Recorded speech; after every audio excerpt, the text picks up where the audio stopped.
to be able to know the 5-number summary quickly and easily. As always, least to greatest. Laura, 1,000 points right there. And let's do this. I found him. What's he doing? I don't know.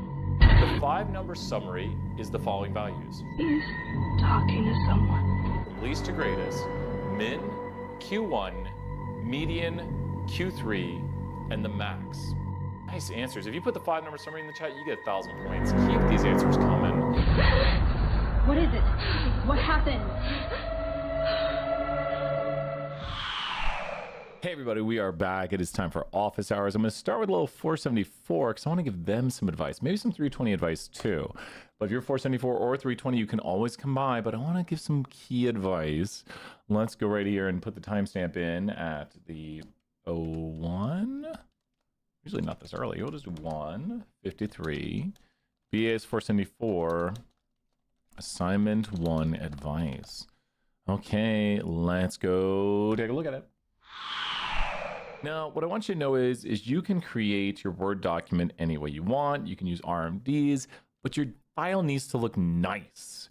You could think about headings or borders or anything you want. Like if you're doing like video games, you just go right here and like you take something like this right here. You want to do a thing on Mario Kart. You go to copy image from online. You throw it in right there, and boom, you got a nice heading for it. I might even be able to drop this into the heading up here. Drop that in. Might be too big. I don't know. It's all about how you want to make things look and make it look nice. You play around with it. You do whatever you want. And that might be too big or something. I don't know. Maybe just put it at the start of the paper for a nice little start intro thing if you're doing a thing on Mario Kart. You know, use pictures, use things like that. Watch out stretching it though, because that's going to make it crazy. I wish it was the full thing though. Ooh, you know what we could do? We could go right here and go to crop. And then we crop the image just to where it says Mario Kart 8. And Mario is going to be slightly out of frame now. And then we go here, make it bigger. That looks better. I will not do anything on Mario Kart, but if you were, that's a really nice banner to start your report or whatever you're doing. Just depends on who you're presenting it to. But these things need to look nice. Now that's just like making it look nice. You can edit the Word document however you want, because there's a neatness to this. We want things to look pretty. We want them to look nice. And so you need things to look presentable. But how about the output you're getting? When it comes to the output you're creating, let's use the empty cars dataset, which don't use the empty cars dataset. Don't use empty cars. If you're having trouble getting data into R, let us know. Empty cars is actually not capitalized, but don't use the empty cars dataset because I'm going to use examples with it right here.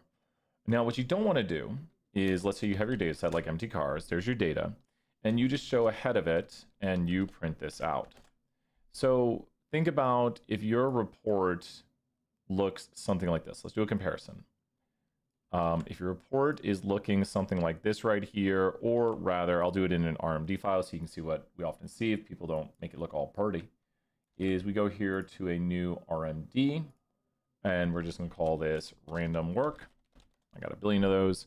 And then inside of here, we're going to delete out the remaining stuff. This is how you can get an RMD started. If you don't have an RMD, delete all the remaining stuff, add a new chunk, and then add in the code you want to run. And if your file, we'll go to knit. I'm going to knit. I think it's going to ask me to save. So I'm just going to knit to Word. It's asking me to save, and we'll say random work. Sure. Okay, so it is knitting. It is, I went to file, knit there. That's not horrible. I got lucky because it wasn't too big. I am seeing some already where it's much bigger. If we were to take a bigger data set, like reg class has a bigger data set, and we load in here data survey 10. So let's take a bigger data set like survey 10. And if you run head on survey 10 and then knit it, hopefully closed out of my document. If you're in the chat, feel free to ask questions, but people can come back and watch this. It is mad because I have the document open. That's an error where you have the document open and it tries to write to it. Sarah Beth, good to see you there. Yeah, let's do that next. And then on the homework, right? We do the full homework too. Really good question. We'll do this for like 5-10 more minutes, and then I'll jump right into that. Okay, so right here we can see if I'm reading this and I'm grading this, this is all nonsense. No one's going to read any of this. It gives us nothing of value. I don't even need to see that you're loading in data. I need to see the analysis. Sarah Beth, great work. And Sarah Beth, I want you, if you want to hang out, or if you want to come back in like 5-10, either or, but watch this. So here is a data frame of students, just data. But how about we try to make this look better? In R, which I know you're not programming in R, but don't worry, we're going to try to make this look better because this is what our upper level classmen are working on. What we're going to do is we're going to go right over here to ChatGPT. And it's this easy to make things look better. We're going to go to ChatGPT. I say hello to it.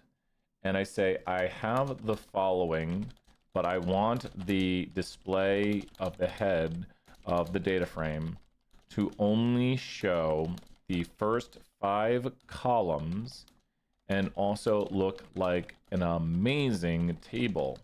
Use whatever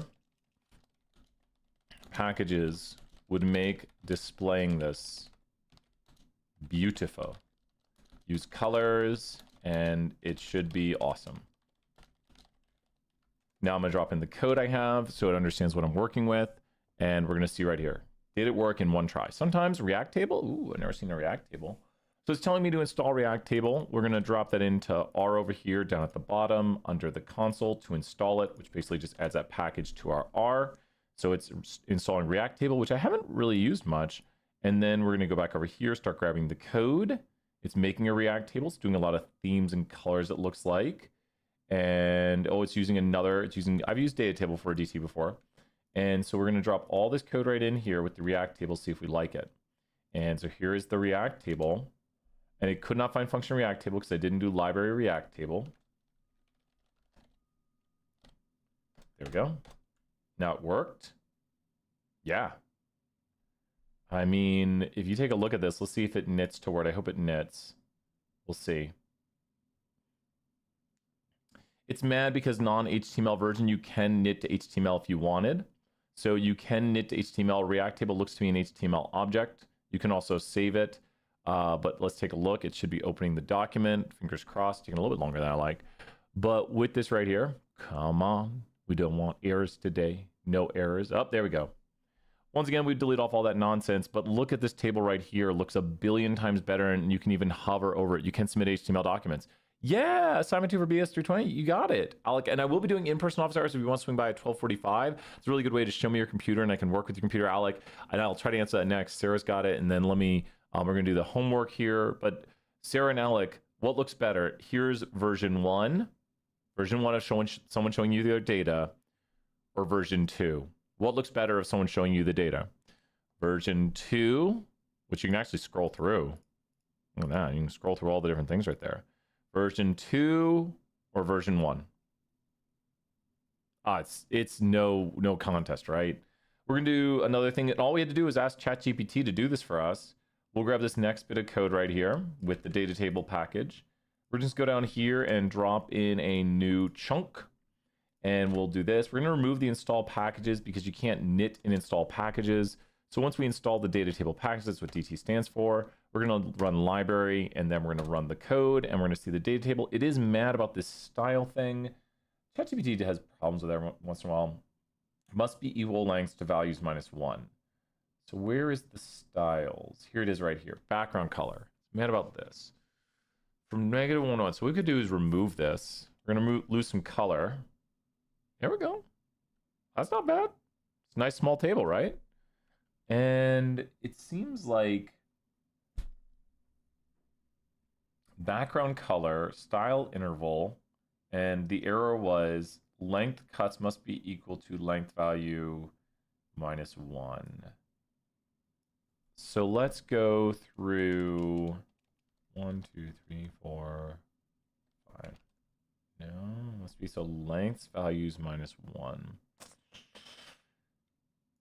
Here, I'm going to rerun the code. And I'm going to say I got the following error to ChatGPT with the DT argument, and then we're going to switch topics here. We got one working, and that one works. I just removed out the colors. DT gave me the following error. Please fix it. I'll be nice. I've started to be nicer to ChatGPT. And we're going to do, so here it goes, requires the cuts to have 1 less values in the colors argument. Okay. So it looks like it's fixing it up. And it really only needs to fix this last part right here where it's doing the style interval. And so we're just going to grab the style interval code because that's really all it should probably need to fix. And we're going to go right here, run this. That looks good. It ran, and there we go.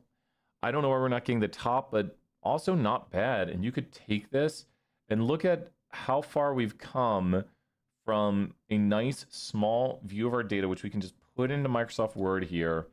And here is version 2 of someone giving you a nice small look at their data versus version 1 down below. And I think we can all see that in just moments, this person right here has given a good, clear view of what's going on with their data, showing you the who, which is who was collected, and the what's, which are what variables are collected, and compare that to this down here, and you can see a huge difference.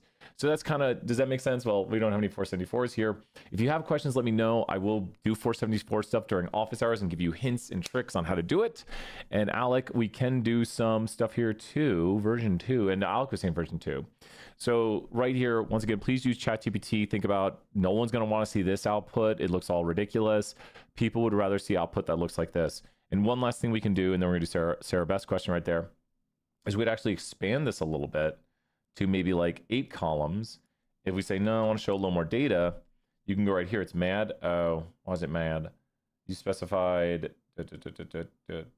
oh, because that. Is it gonna? Okay, 8. That has to be 8. That has to be 8.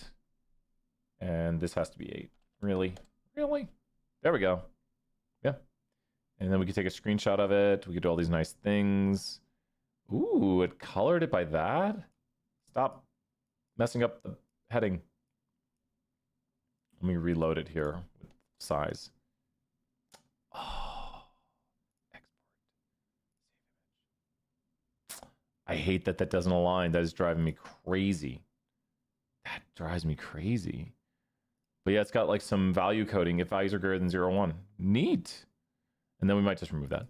Working through my, yes, ChatGPT is very helpful. Colin right there from Disney. ChatGPT is so helpful, insanely helpful. Thank you so much. It is a great tool to know how to use. It can speed up your work. It can help you out. Use it for good. With this, Sarah Beth, let's do the MyPearson. And Alec, can I help you out? What are you stuck on, Alec? B, let me know. Do you want to talk about how to load data into R? I think because we were talking via, you met me after class, and then we talked via email. So let me know what you're stuck on. I have in-person office hours in a little over an hour, so that might be the best opportunity. But still, I'll try to help online too. Okay, 13, 4 to 3. Stat to a 1. It's going to take me more than a moment to pull it up. Give me a minute to pull it up. We have 3-day data conferences last year. The power behind AI, ChatGPT, NVIDIA, and how they operate is insane. Oh, it's totally crazy. What you can do with ChatGPT is mind-blowing.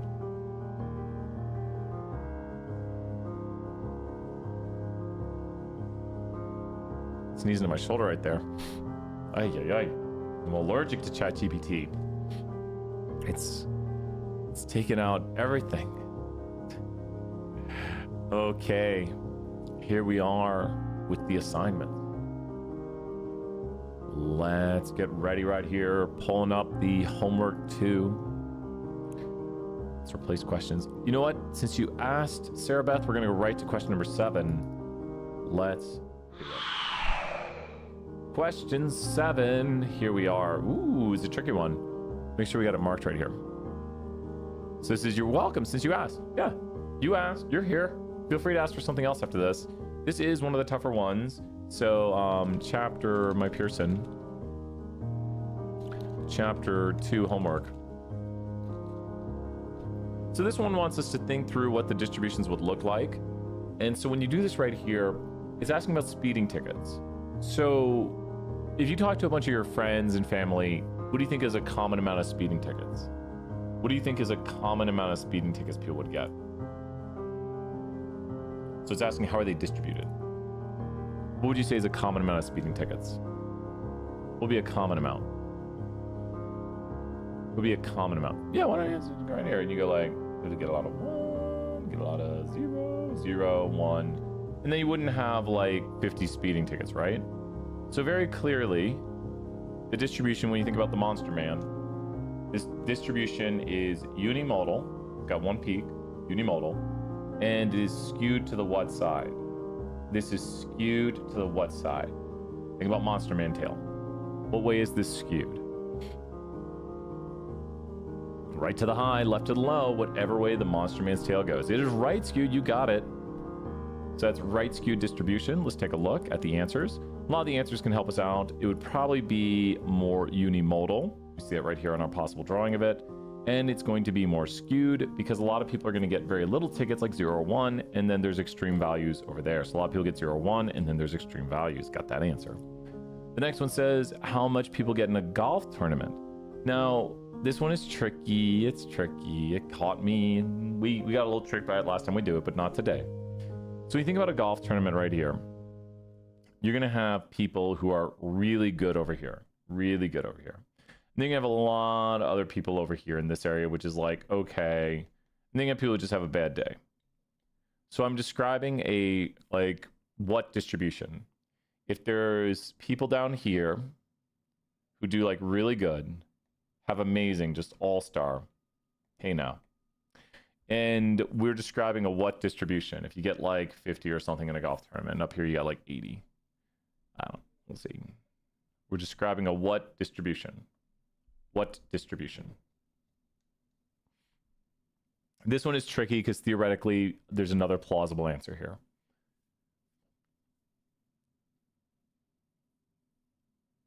Skewed to the left, unimodal left skewed. Great job right there. Sarah Beth earning some points. And so with this, if you read the answers, you can kind of see what's going on.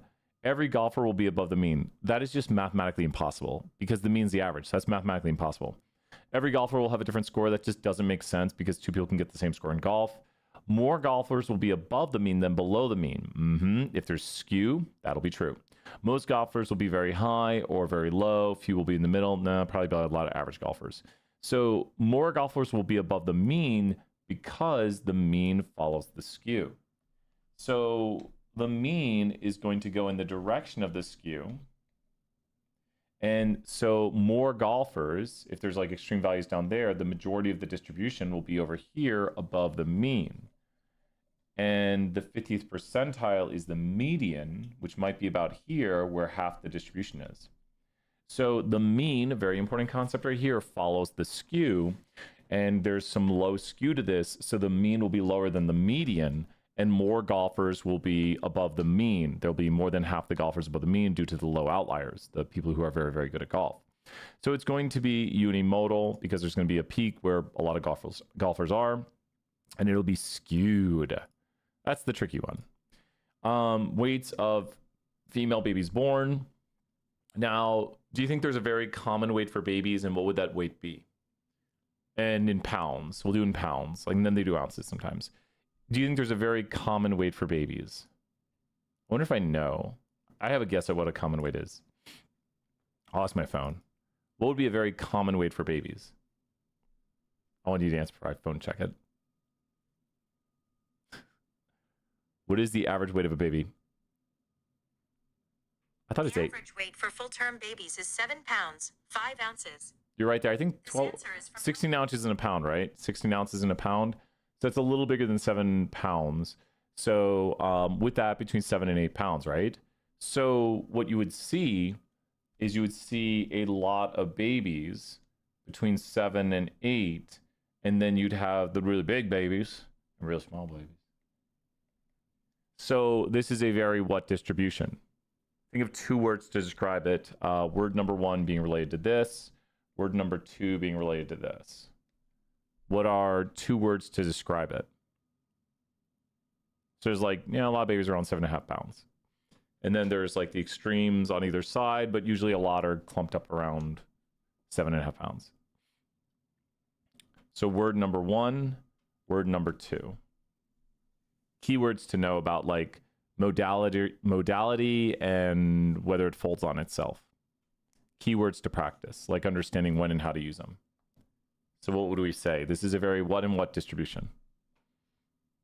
Symmetric and unimodal. Great job. Symmetric and unimodal. So it's unimodal. Uniform means flat. We talked about bread in class. So in class today, we were talking about buttering bread. And if you just take that stick of butter and you lay it on your bread, that's a uniform distribution. So, and don't do that. Don't do that. This is a unimodal, which stands for one mode versus uniform. Be very careful, people mix this up, but it's uniform, one form, versus unimodal is one modal area. And the symmetry of it is symmetric, like this one right here, as best we can tell. And that's probably because a lot of babies will be towards the middle. Most babies will have an average weight, so they'll be towards the average. The last one right here is lengths of hair on your head.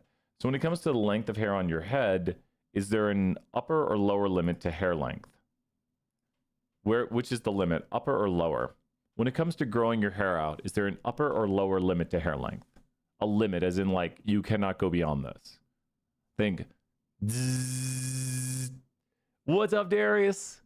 We're doing the tough one again. It's a really tough one. It's one of the first tough ones. Is there an upper or lower limit? Throw Darius some points. Is there an upper or lower limit to hair length? We talk about, we measure your hair. Is there an upper or lower limit? Lower limit, yep. Because your hair can only be so short. You can like buzz off all your hair, it's gone. It is gone. So with that, you might see people down here, you might see a peak over here, and then you might see this, and you might see just everyone can grow their hair out for forever. And what you have right here is, if you look at a person, oh, I'm off the screen, am I? Don't let me draw there. Oh, too sad.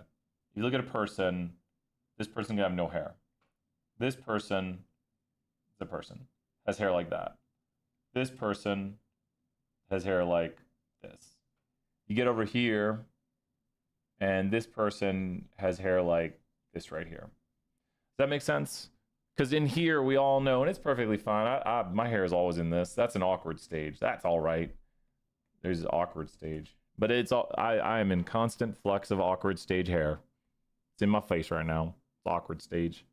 I'm going to grow my hair out to my shoulders again. So there's kind of modality where we see a lot of people have sort of like a short, medium cut or a longer cut. And then you could just keep growing your hair out for forever. Like this over here is like individual. There's a person and their hair is just like crazy long. Does that make sense? So there's going to be a what skew to this distribution. There's going to be a what skew to this distribution.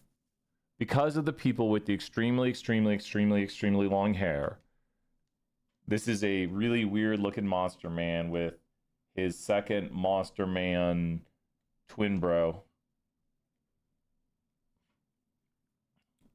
They're always looking at their skew. So it's skewed to the what side? It's skewed to the what side? Skewed to the right. Skewed to the high side. High skew. They're always looking at their skew. But HM, right? What does that mean? I don't know. So it's going to be bimodal, and notice the bimodality of it. And it's going to be skewed to the right. High side, you got it. Because we do see generally two peaks, men and women peaks sometimes right there. Got it. There we go. That is... We could do the rest. What do you want to do? We had a BS 320 question. We could try to do that. But what other questions are there? Let me know of the questions. You can just say, do this question. We'll do it. That was on determining the shape of a distribution. Trying to theoretically think about it and determine the shape. Good question. Pretty good. Makes you think. Making you think is good. But what questions are there? We'll just do them. I can do the rest of the homework if you want. We've done it, but I've done these things hundreds of times. Don't worry. Basically, I just want something to do. When I try to run XLSXX in RStudio, it says there's an error and the file cannot be opened. Yeah, Alec, I think we were seeing that yesterday, right? I'll make you a mod here, Alex, because I know, Alec, because I remember we were looking at this, so you're mod 2 on the channel. I usually don't mod people during office hours, but I know it's like, you'd have to be like a student. Alec, what I'm wondering, Alec, I want you to go to the class and try this. Go to the class. And what you can also do, Alec, I'm going to give you some options. Let me call this part of the video, options for 320 if code's not loading. You ready? So we're going to do a section on this video right now for 320. Thank you. I'm so glad we got 320s here. Sometimes a lot of the upper level classmen don't attend. So this section is loading data in R. Okay. So we're going to open a new file and we're going to talk about how to load data. First off, so Alec, this is a good way for you if your data is not loading. Here's how to get some data. You ready? The first thing I want you to do is type into R install.packages, quote, reg class. You should see the color changes and all this good stuff. And now run this code right here, and it's going to install reg class, which stands for regression class. So make sure to install this in R right here, and let me know if there's any issues. After installing it, I usually hashtag this out because we don't need it anymore. You'll never install it again. It's installed, you're good to go unless you reset R.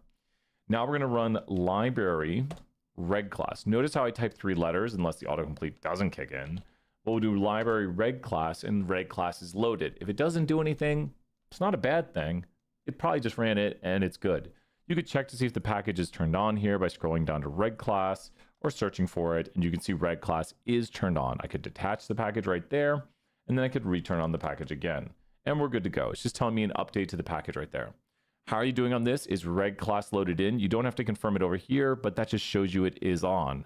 Once again, on or off, on, off, on. Make sure it's on. And usually we run a code to do it. It just turns it on in your packages. If you notice, I have a lot of packages. Oh, I don't have, oh, I'm searching. I was like, I thought I had more than that. Yeah, I've got a lot of packages installed. And that's why you don't turn them all on when you start R. Because if you start them all up, your R would be slow. You turn on the ones you want. System library. Those are all the base. I didn't know they put them separate now. Okay. Good deal. So with reg class installed, we're going to go data. And we're going to run this as an open function. I'll show you why. If you run data as an open function, you can see all the data sets you have access to. Now, these aren't, you're not downloading these. These are actually in R right now. It's like, you know, your computer sometimes has pre-installed games. Well, these are all the things that you have access to and you can call by running data and then the name of the data package. I like to use a lot of the reg class ones. We'll see them down here. Here's reg class. Survey 10 is my favorite. Everyone knows that who takes my class. Survey 10 is a survey of students from the year 2010. There's Survey 09, there's student data. All these different things right here are fun data sets to work with inside of R. So you could work with any of these data sets. Does that make sense? I like it. So tell me on that and just tell me a data set you want to use and just name it. You could look at junk mail, fumbles in the NFL, movie grosses. You could look at clicks on a website, whether people clicked through. You could look at bike data from kiosk, NFL data, housing data, body fat data, all this stuff. How do we get it? Watch this. Data, survey 10. If you look in the global environment, there it is.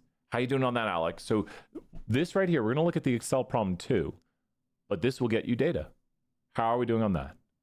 So right now, if you've installed the reg class library, you can run data, which you can run before, and you actually see them right here. You can just scroll through and read about them. You can see what packages they're in.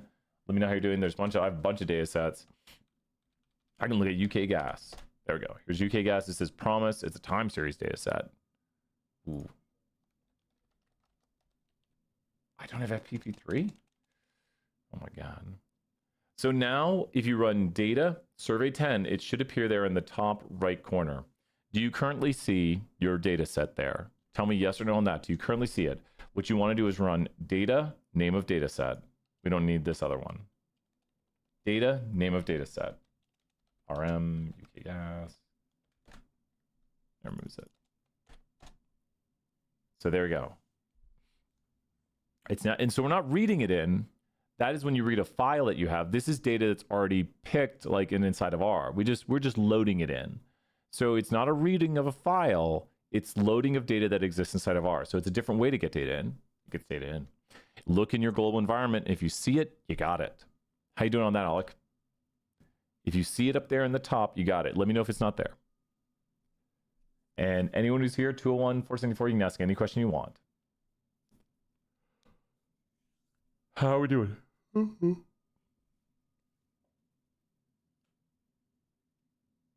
Nice. If you see it, it's there. You're good to go. We can start looking at the assignment right here. So let's start talking about the assignment a little bit. 3023 BAS 320 homework 2 working with data. Now, I don't want to do too much because I don't want everyone to do exactly what I do. You got to write your own things. Let's go grab the assignment. Here we go. Go here to assignments. Go to working with data. Nice, that's not it. Oh, working with categorical variables. Yeah. Okay, you need to make sure your data actually has categorical variables. How do you know your data has categorical data? How do you know you have categorical data in here? So remember from class, how do you know you have categorical data? How do you know your data is categorical? How do you know it's categorical?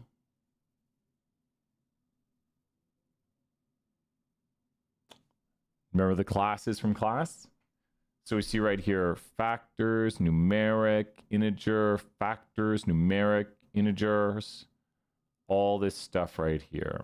We are working with a little bit more than categorical. Let me just change this to association with variables, just a small edit on it.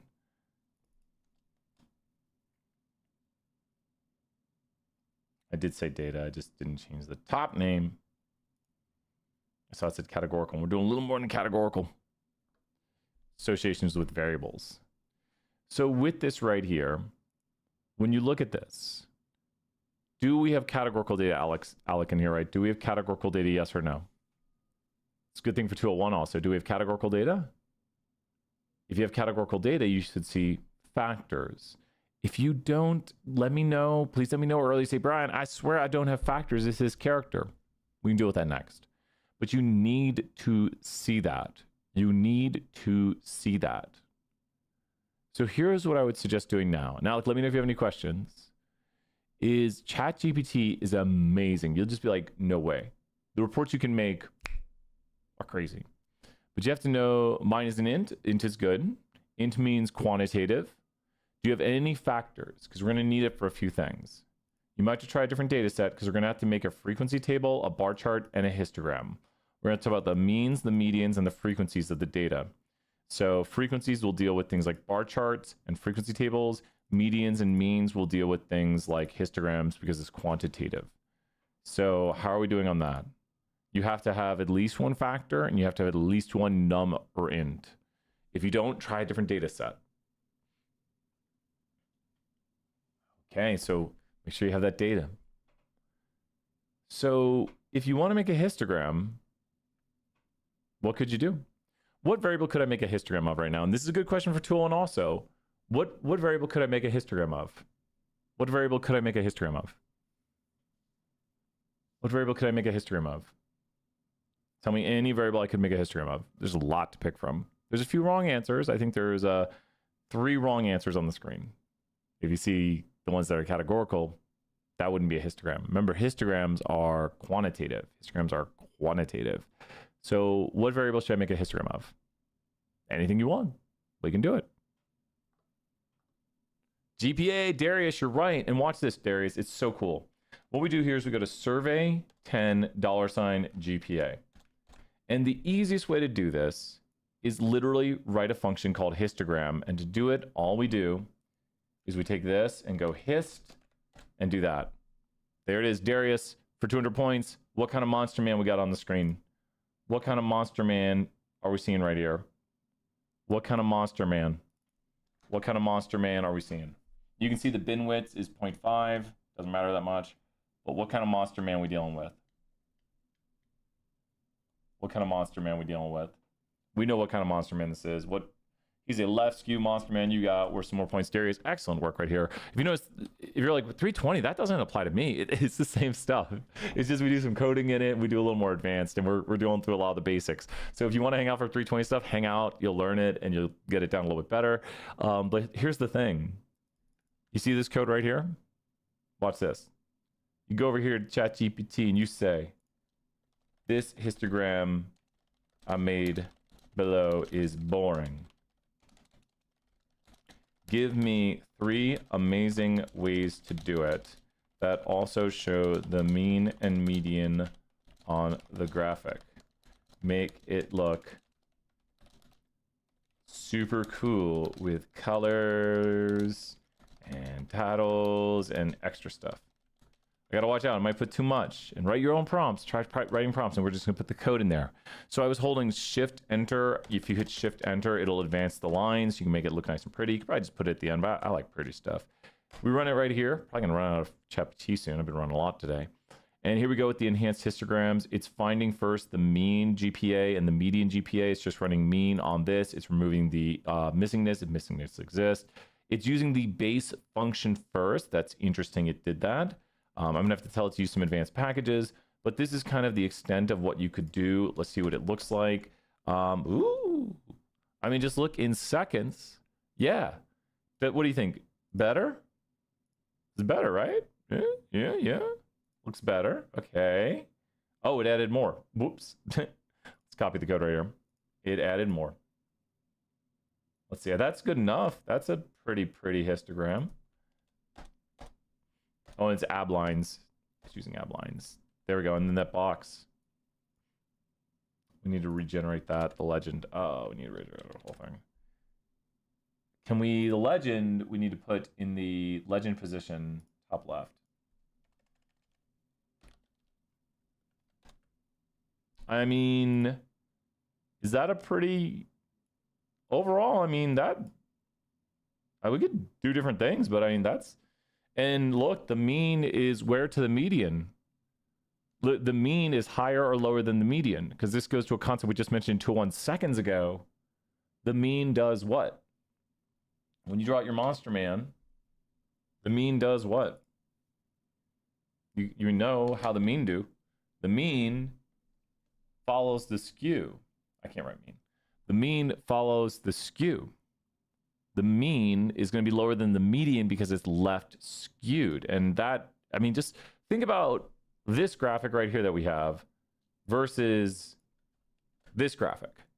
This looks like archaic textbook that no one wants to read. This looks like someone who does data analytics who's trying to tell you concepts and letting you see the skew nature of the distribution. So, I mean, just in seconds, we went from this very basic graphic, this like pumpkin spice graphic. We'd love it.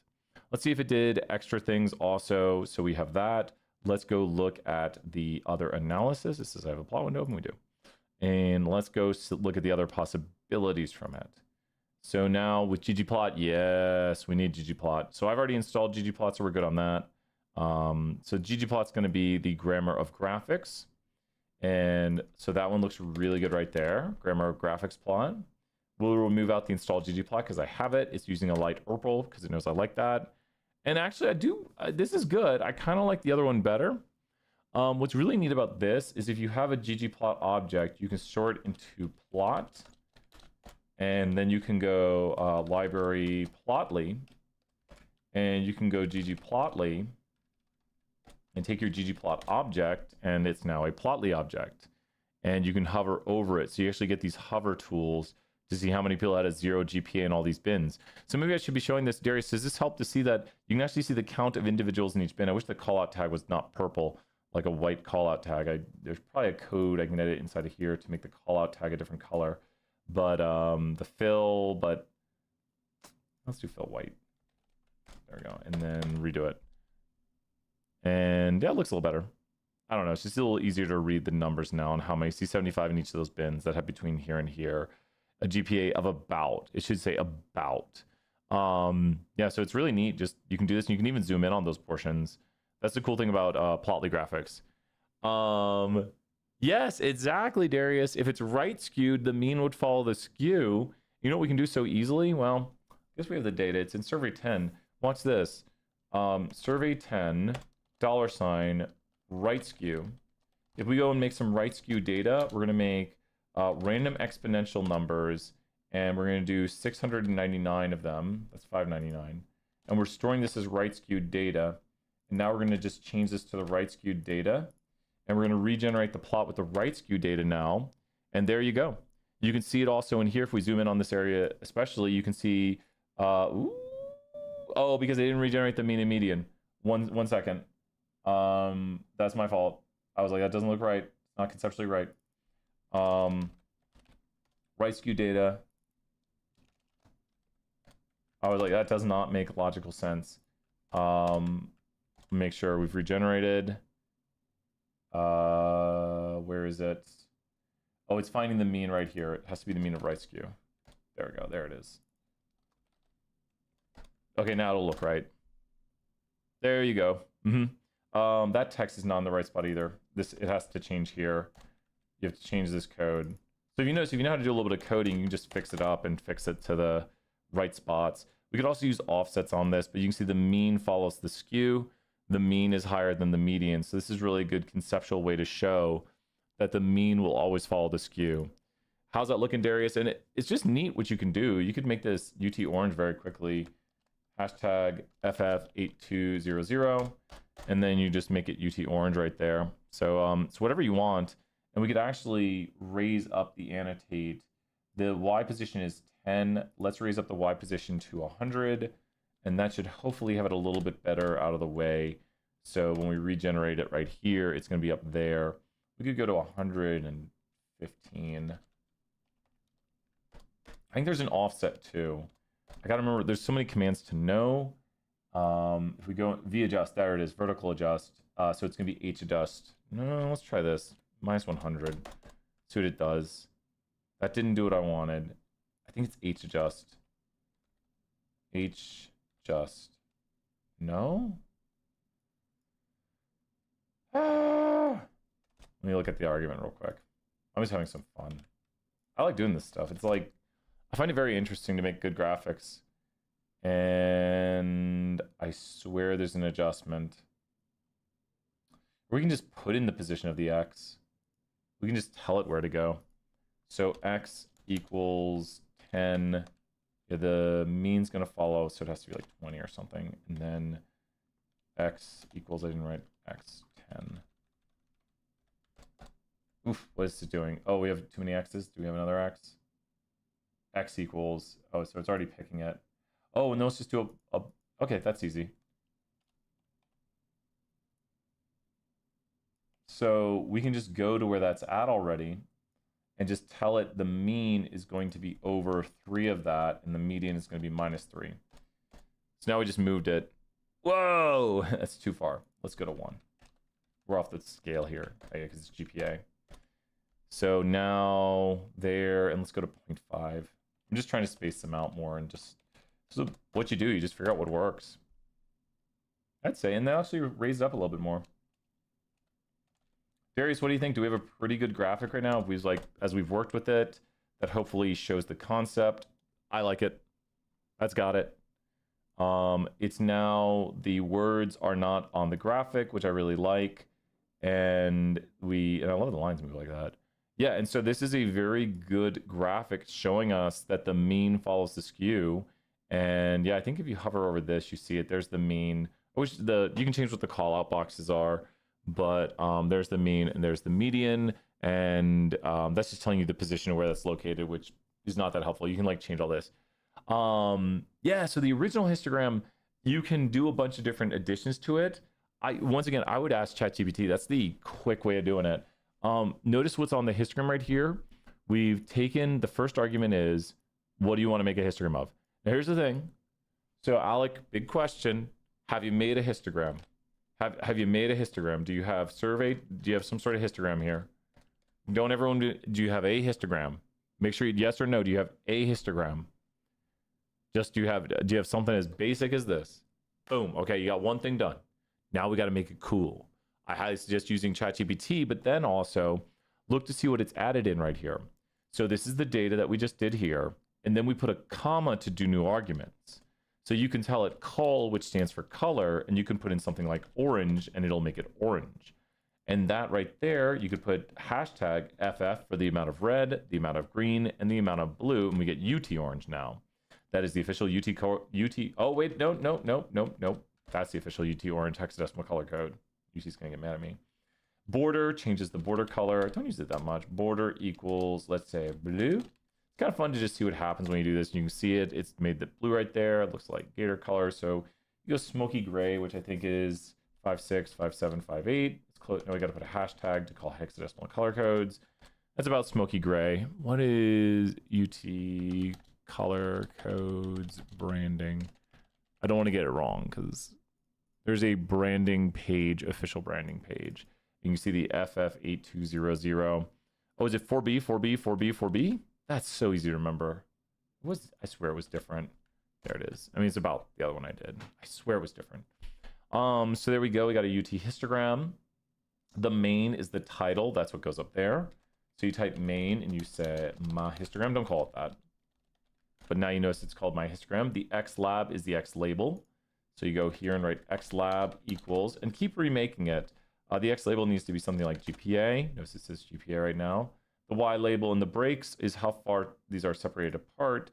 So we could just go here to breaks, and it's the amount of breaks you want. So if you do 1, it's just gonna be 1 bin.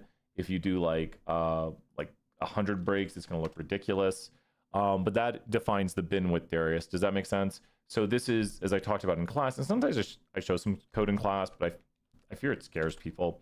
But just seeing it, that this is bin widths, as we learned about in lecture today with bin widths. Bin widths can be changed, and it doesn't really change anything about it. It just changes how we clump the data together. So the bin widths are changeable. Yep. So you're just saying how many breaks are there, and I guess 2 breaks. See, there you go, 2 breaks, 3 breaks. See, that's not 3 breaks. Maybe it is. I don't know. Breaks are always weird to me. Is this 10 breaks? 1, 2, 3, 4, 5, 6, 7. I don't know. It looks like 8 breaks to me. I can't tell. And you just get a right amount of breaks. Now, the breaks are done by default, so you don't have to worry about it. It chooses most software chooses a good amount of breaks. But you could get more granularity in the distribution by increasing breaks or making the bin width smaller. So in stats 1, we called it because they're called bin widths. You can change the bin widths to make them bigger or smaller. And we saw it right here where we were talking about bin widths. I deleted the graphic, but you can change the bin widths, and it makes it look a little different. Alec, Darius, what are you wondering? Darius, we can do any question you have too. Just feel like I got this, but notice it's just the same thing in other classes. 320 is where we teach you how to code. So you use your Stat 201 skills to learn how to code. And a lot of people say, well, wait a minute. What do I have to know to take 320? If you do it in ChatGPT, and I say, we'll teach you everything from scratch. If you do it in ChatGPT, what would you put in the search to make the histogram better? Just ask it. Say, give it colors, use advanced packages. We didn't even get to the last one. So it used a different package. ggplots is called the grammar of graphics. And if we go and look at beautiful ggplots, ggplots can be amazing. ggplots stands for the grammar of graphics. And I wonder if they're going to show some amazing ggplots here. They should. That's not beautiful. Oh my gosh, that's too much. You can do so much. Like, look at all these color patterns they're doing. And some of them just go a little extreme. And then you can take their code too if you want, because they show you all the code for it. But all of this right here, like looking at seasonal patterns, like they used a cull variable for the season, and with the cull aesthetic, excuse me, they used a color aesthetic for the season. So you can see the different ups and downs of Chicago daily temperatures. Kind of neat, and you can see the cyclical cycle. But they're just showing you what you can do with it. And sometimes code can get long, but ChatGPT can do a lot of it. You can add lines to it, all these things. You can do your regression on it. You can draw things on it. I've never done that. I did not even know you could do that. That is cool.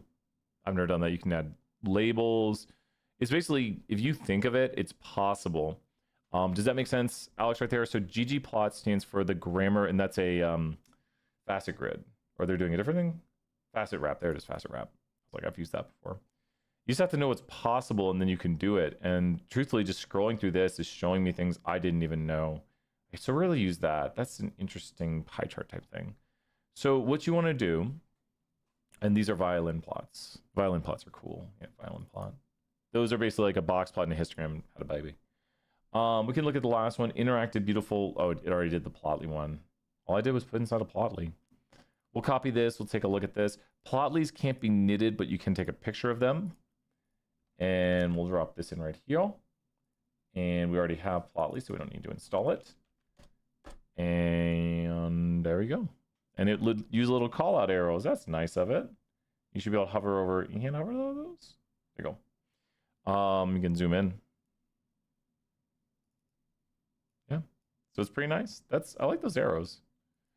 There's just infinite options. There's no one way to do these things. And I want people to make graphics that they like, that they think are cool. And like, let's ask ChatGPT this. Make 3 graphics that show the power and abilities of ggplot2. Make it these graphics super cool. That would impress people. Okay. Here we go. 3 stunning examples. Probably going to look them up online. So this is just what's possible with ggplot2. Oh, it's using my survey 10 data. Ooh, nice. Might see, looks like it's making box plots or something. Let's see.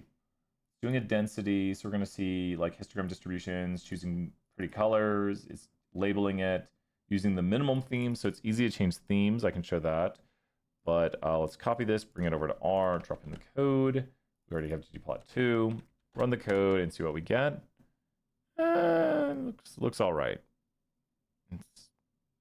I don't love it. I've seen better. Cool. GPA by gender. Neat. We could do it at histograms. Bet you if we just go here to geome density and go to geome underscore histogram. There you go. Might like box plots better. Geome box plot. There you go. Oh, that's way easy to read. What is it to flip the axes? Flip? No, there's a code to flip axes. What code to flip X and Y on ggplot2? Scale. Sure, let's toss this on here. Scale Y reverse, it says. I do not know if this is going to... No, I think it's flipping the order by which things occur. I don't think this is what I want. Flip X and Y variable. Code to flip X and Y variable on ggplot2. No. Rotate a graph. Chord flip.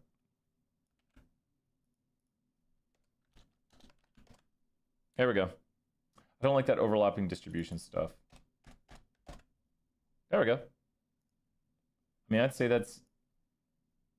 What do you think, Darius and Alec? Does this look like some nice looking box plots right here? Showing you the GPAs of males and females right here. I would say we've done some pretty good looking box plots to compare.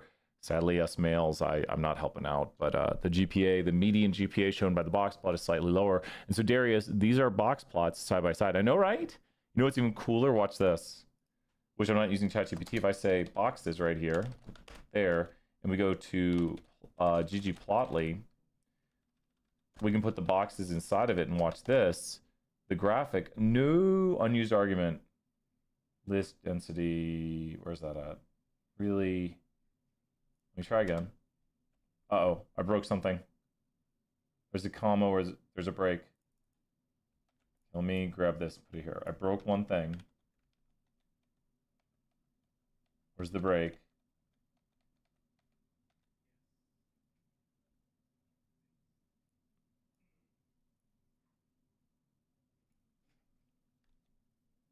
Chord flip.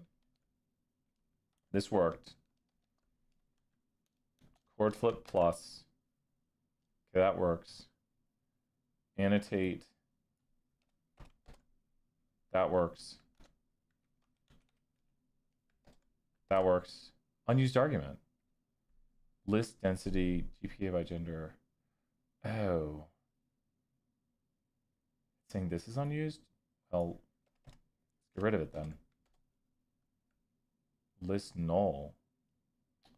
Oh man, what is going on?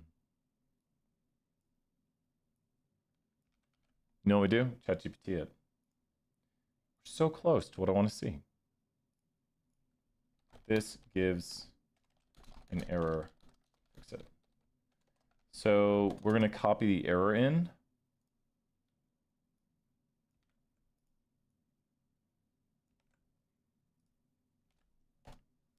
We'll see what it says.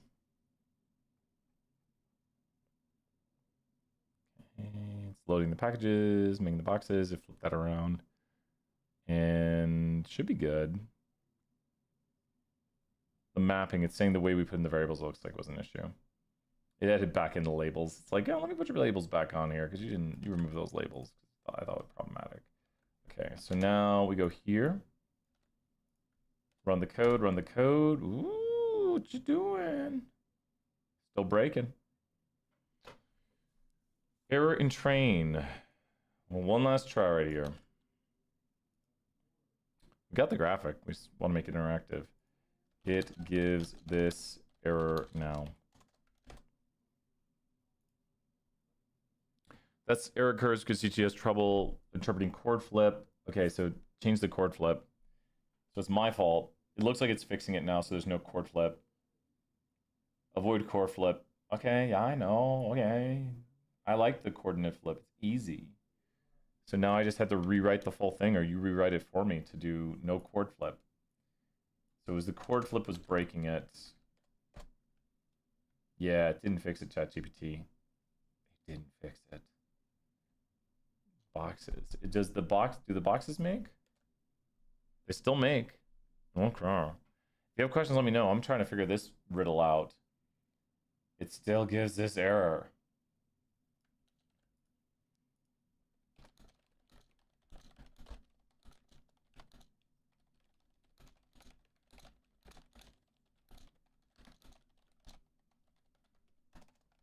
There we go. So now I know, right, Darius? And we'll check out those other graphics. So now I'm asking it to do it just with Plotly, because Plotly is a way to make graphics. So now it's using it with the native Plotly function, and not doing it as turning a ggplot into a Plotly. So ggplots are just a type of graphic, they're just a type of graphic like ggplot graphics, and you can turn them into Plotly graphics by throwing Plotly around it. So now we're just saying avoid using that method altogether. Just go here, and we got it. There you go. What's really cool, when you hover over it, you actually get the 5-number summary. That's all I was trying to show. And if you look, sometimes you have to ask ChatGPT a few times and just say, hey, avoid using that package altogether. And you can actually knit these into documents. You can put them on the web. It's really easy to get these on the web. You just knit it into an HTML document. All you would do is just take this code, go over to your RMD file, and you would go right here, go to new chunk, rchunk, drop it in, and then knit to HTML. I know, right? All these things you can do, especially with coding, it's amazing. You can put these on the web, people can interact with them, you can show them their data. No way. Is it giving this error again? Unused argument. I am so done with making this graphic. This is the this is the ggplot2. It might be using a ggplot2 method. Library Plotly, because I never called library Plotly. And okay, do I have the right thing? That's the Plotly version. This graphic isn't driving me crazy. It did it. It was trying to use like a ggplot thing or something still. So literally you're making an HTML page with this, an HTML web page. Literally, when it loads. I don't know, it's been loading slow. I gotta reinstall or something. That's a bunch of garbage. And that's good. And then down here you got the interactive graphic. And then you could actually open it in a web browser. So you could just put this on the web. It's just, yeah. You got the graphic, you can, yeah. I know, right? It's that quick, that easy. You can see all the code used to create it. There's other things we were creating earlier. You can sort these tables. These are interactive tables created for you right here. You can do so much. We've got tables here. You can sort those. And this is what I want to show students is that, like, be proud of what you make. Make cool graphics. Make things that are interesting. You can even zoom in on this right here. Doesn't look as beautiful. But you can do things quick and easily. It's just knowing what's possible. Let's go look at those other graphics. But ask questions about Tool 1 or whatever you're wondering. Did it only make that one graphic? We asked it for other ones. Here we go. This is going to be a geom bar plot. What's it doing? Let's go look at this graphic. We're just viewing graphics right now. It's good practice for me and good fun. That's interesting. It's using the facet grid, right? There's the facet wrap. Mentioned that earlier. It did like a discretization of it, put it into groups. That's all right. I don't know. I'm not.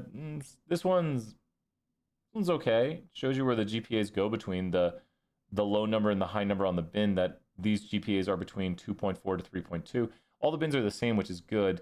And the bins are of length 0.8, the bin width here. Wish the bars were connected. It is showing you that this goes up to and includes 0.8, and this one does not include 0.8 because it doesn't have the close bracket on it.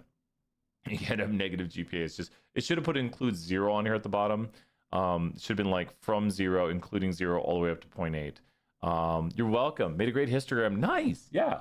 Just have some fun. Ask it the questions. You know, see what's possible. Make your project look great. So about finding the median or odd and even numbers. So with odd numbers, we just look for the middle number, and with even numbers, it's just the average of the two middle numbers. Yeah, you know what? Watch this, Darius. This was crazy. Let's say, make a median guessing game for me in Shiny with R. There should be 2 inputs. I should input how many numbers it'll show on the screen, and then I should input what the median is and click a check answer box. If I get it right, it tells me 1 of 10 congratulation messages that make me happy. If I get it wrong, it's mean to me with 1 of 10 messages. Here we go. Okay. So we're making a median guessing game, Darius, where we can enter in how many numbers we need to guess between and like how many we're doing. We shouldn't look at the messages, but we're going to make a game inside of R right now that we're going to practice finding the median with. And we'll start out small. We'll see how it works, and we'll have a little fun with it. So we'll try not to see what messages it's creating, but I really like this. So Shiny allows you to create like apps inside of R. And so this is, you'll have to install Shiny, which you just do install packages Shiny. We'll change the topic of this office hours here to Stat 201, finding the median. Okay, so this is Stat 201, Chapter 2, finding the median. You know what, I'm going to give my honors students a bonus assignment with this. I'm going to come up with something for them here. I'll show them this. So let me say Stat 207, Chapter 2, finding the median. This is 207 now. We're doing honor stuff. Hey, Dylan, we're talking about finding the median right here, and we made a game. The game might be a little mean to us. I am very sorry if this game says I don't think it should say anything inappropriate. I hope those messages weren't bad. I might need to read those messages. So let's cross our fingers and hope that the message isn't mean. Let's hope it also works. Okay. Okay, so here we go. Ooh. Okay, so what's the median? Okay, let me say this. ChatGPT better not say anything really bad. It's not supposed to say anything horrible. We're taking a chance right here with the internet. So I want it to be a little funny rude to us, but the robot, I don't know what it said. I'm probably going to look at those messages here in a moment with the screen off. What's the median? What's the median? Anyone know the median? Any idea on the median here? We just made this game. So to find the median, you always put the numbers in order. Always put the numbers in order. So it's already done that for us. Oh, ChatGPT, come on. It's 51. And so it says, perfect. Guess you're a pro. We should put like a voice thing on here, be like, perfect guess, you're a pro. So if we had said 50, I'm gonna blank the screen. Median, more like median. So let's go to 4 numbers here. And actually it just changes for us instantly. I know, right? It's pretty, I'll take it. That's all right. That's within the bounds. So this one's tougher. This one's a little tricky. What is the median here? Does anyone know what the median is? I'm trying to figure it out. I think I know the median. Check my work. What is the median here? And why is it? So if you have 4 numbers, what is the median? If you have 4 numbers, what is the median? How do you do the median with 4 numbers? What do you do? When there's 4 numbers, you put them in order. And so how do you do the median with 4 numbers? If I could put all these web games on the web, I could put them on the web and be like, check your knowledge of the median. I should, trying to think, I can only upload 2 apps. I'll show you my app here in a second that I have online. It's pretty cool. That I created a lot of it and I had to use ChatGPT to do some of it. So stay tuned till the end of All Stars and I'll show you another app. How do we get the median? You got it. That's just it. You put them in order and then you average the two numbers. So what's the median? Since there's no number, you average the two middle ones. So what's the median? I think I know it. That's how you do it. Put the numbers in order, average the two numbers. How do you find the median? I'm going to give a bonus assignment. 34. There you go. 34. And it says, fantastic. Keep it up. Oh, do you even know what a median is?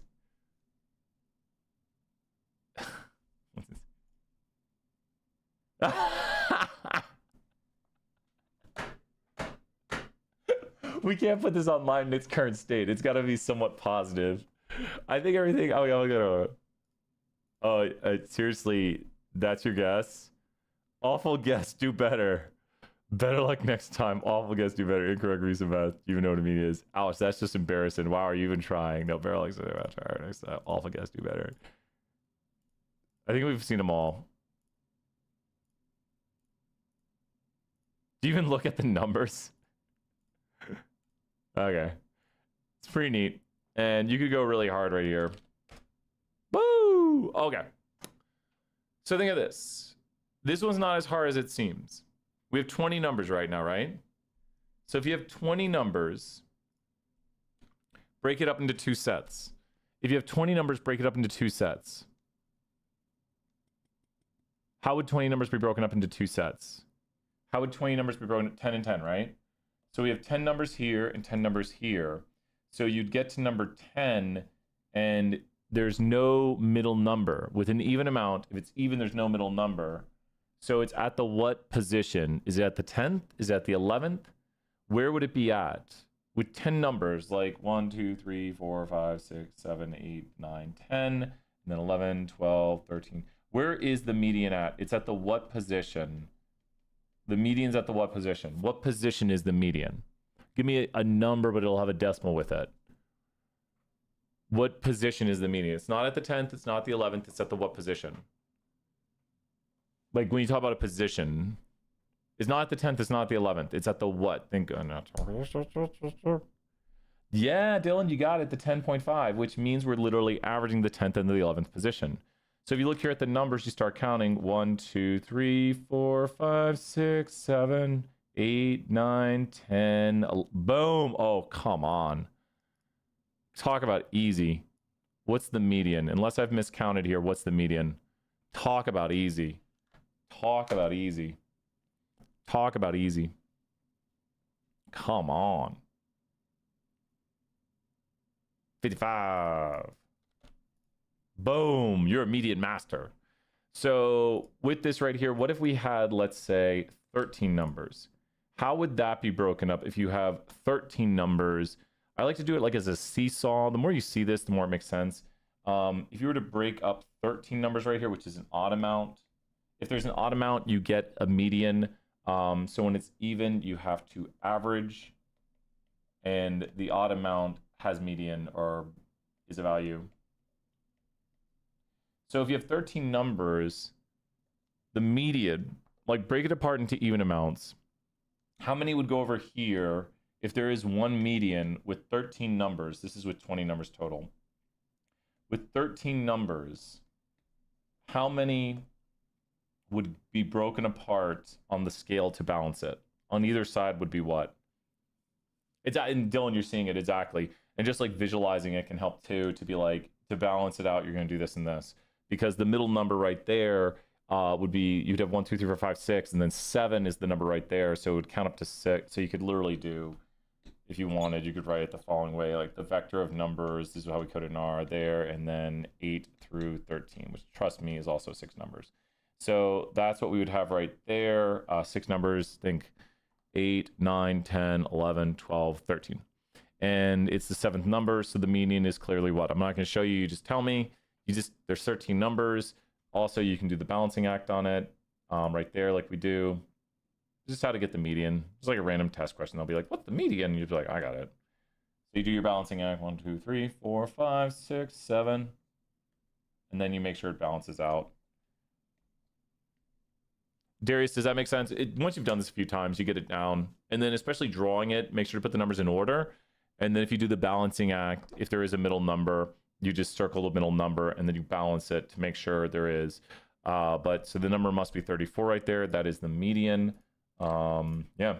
And so what we could do, it's really neat, is we could say update the app, make the wrong messages encouraging, and let someone pick from calculating the mean, median, SD, or IQR. Also, tell them in the wrong answer how much they are off by. Additionally, draw a distribution of the quantitative data. There you go. And plot the mean and median. Have a button in the app that allows someone to turn on and off these values. Okay. You said, oh, I said S. Oh, geez. Oh, 500 points right there. Exactly. We'll never give you a big amount of data. I hope it's like, did you mean the standard deviation? I give you 500 points right there. The squares, the sums of squares. Okay, so we're doing sums of squares, which I could probably update this to guess the standard deviation because it needs to calculate the standard deviation. We're not going to calculate the sums of squares from the mean. Sums of squares. So there's the choices. I could probably go in here. I might edit the Shiny app for the last bit. But while we're doing this, I'm showing you just the coolness that can be done. Let me show you an app I made, and then we'll take a look at this one for CRI Math. So this is an app I made over here for constant rate infusion. So look at the little puppy. Does anyone know what CRI Math is? Yeah, awesome, Dylan. CRI Math, if you ever go and you have that like drip, drip, drip, that's a constant rate infusion, and you might get one for 4 hours. Your patient might weigh 2 kilograms, and then you get the little puppy. Oh my God. The rate we're gonna do is 2. I don't know the rate of it, depends on drug selected. Oh yeah, so we're gonna go with lidocaine. So we're gonna give mgs per kg per hour, the puppy right there. And so each of these changes what it is, and you can see the calculations down below right here, and you can make it bigger. It actually can pull up on your smartphone. You can run this app on your phone and change the values, and all the values will actively change to whatever you want. So as long as you enter in everything correctly right here, it'll actually do the calculations, change the DexMed, and you get that. And I took this image and photoshopped it so that it was the same like looking syringe with the drug label on it. So you can see right there where I had to like extend out the line. I think the original one, it's not fentanyl. I think it's Zimbabwe. It's not Dex. You can actually see the errors in the image right there. I know how to fix that now. I think it's ketamine's the original. Ketamine's the original, and then you go to reset and you get another AI puppy. Look at that. He's a Dr. AI puppy. But this is just doing calculations in the background for you. And if you go to a large enough animal getting a very high rated drug, it won't get any saline for the drug, because saline I think is used to dilute it. But this can just be used to check your math. So it's a CRI math calculator for constant rate infusion for veterinary people. So a little function. And I've hit my free limit, which is good. We really used a lot of our ChatGPT today. I really got to be careful because I'll burn out all my free ChatGPT each day. So what we're going to see right here is I didn't get everything I wanted because we got sums of squares. So I'm actually going to have to edit some of this code, Darius. I'm actually going to have to think. Oh, man. But watch, it's not going to be too bad. Let's just see if it runs. I don't want to reinstall anything. Okay. Is it going to make my histogram? Is it going to give me the boxes to select? I know, right? You can do so much. That was over winter break last year. I did that. Oh, there's the distribution. And we can actually remove the helper numbers. So that removes it. We can up the data to, let's say, 100 observations. And you can see all the data values. It'd be hard to guess something like the mean. But this looks like a mostly symmetric distribution to me. So it's going to regenerate. Oh, it didn't. My guess of the median is going to be, I don't know. See, the median is the middle number, right? I'm going to kind of look around here. It's probably going to be 50 or 51. Let's just go with 50 as a guess. Oh, really? And then you can show it on the plot. And it doesn't really have a skew to it. I could actually have it generate different skews. But yeah, and I should have it generate these numbers more from random different distributions.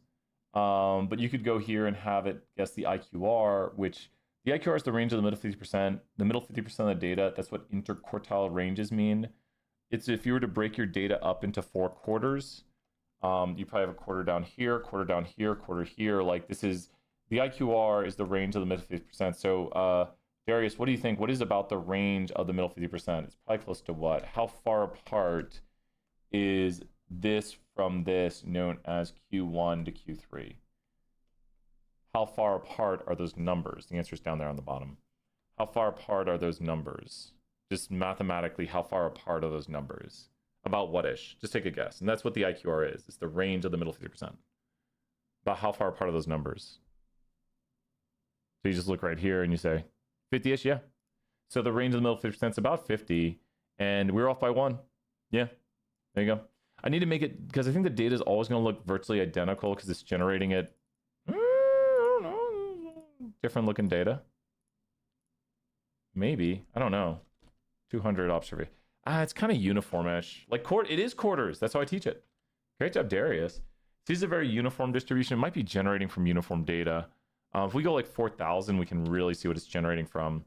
Yeah, it's generating uniform data. Very obvious now, but with very few observations, it's hard to see the shape from what it's generating from. Once you jump up to a lot of data values, and it's just weird the way it does the bins, it's a uniform distribution. And in the code somewhere here, I'm going to see R uniform. Oh, really not? Where's it generating the data? It has to make the data somewhere. Here it is. Yep, it's sampling from 1 to 100. And so what I want to do right here is I want it to generate different distributions. And reactive sample from, okay. So let's say the following. Sample from this right here, or let's say choice is sample from 1 to 2. And if choice is 1, if choice is 1 equals 1, then run this code right here. Okay, so if choice is equal to 1, run this code. If choice is 1, run this code. If choice is 2, then run random exponential. So run random exponential where the size is equal to, or we just need to put this in. And we don't want replace. Okay. I think that will work. Did we break it? Does it work? Cancel. What's the package it's trying to load? Oh, it's trying to load Shiny. I don't want that. Uh-oh, I broke it. Unexpected closure. Oh, it's that. Really? I tried to tell my... Not. That's closed. What is wrong with it? Choice sample 1 through 2.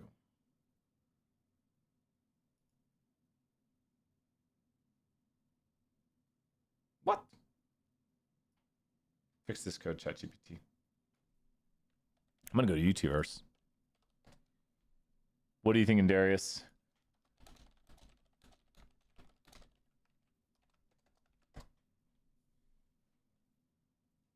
YouTubeverse now. All right, here we go.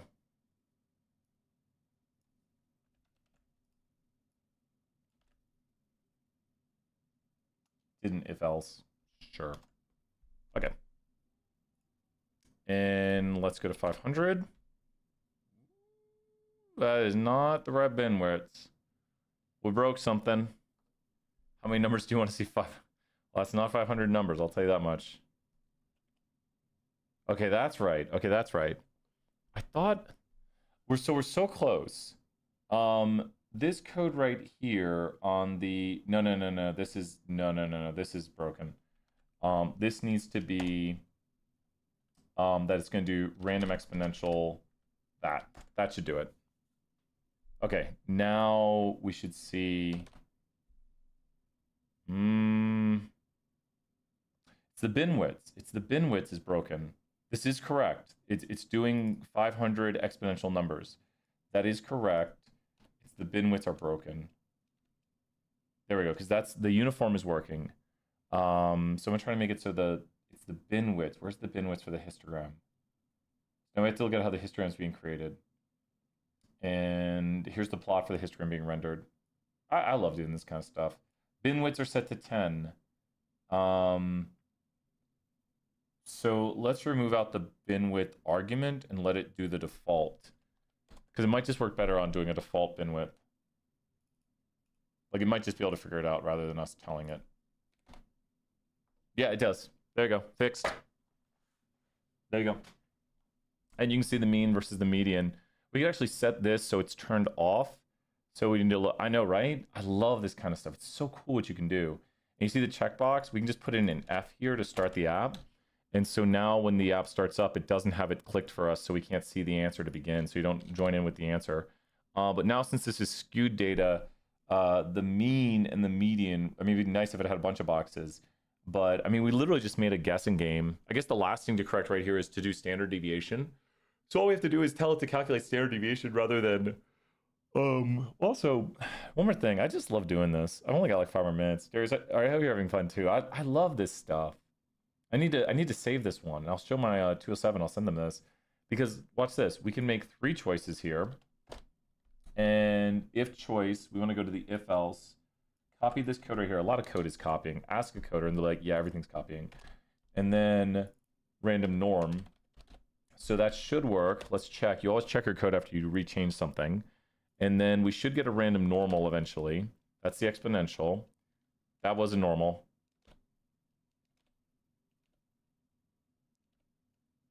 It's going to get mad if I make really big distributions. It's going to be like, there we go. There's a normal. Oh, this is so easy. Since this is symmetric, Darius, what do you think the mean is? I mean, we don't know exactly, but... And then we could put in a margin of error if you're only off by like this much. It tells you you're right. We should be like...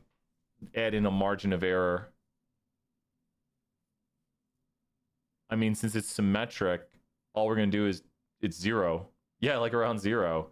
It's going to tell us we're wrong. Oh, the correct value is 0. You're off by 0.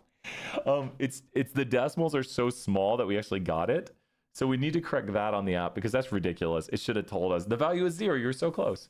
So when it does the guess right here, case, you see it was rounding it to 2 decimals. So it rounded to 2 decimals.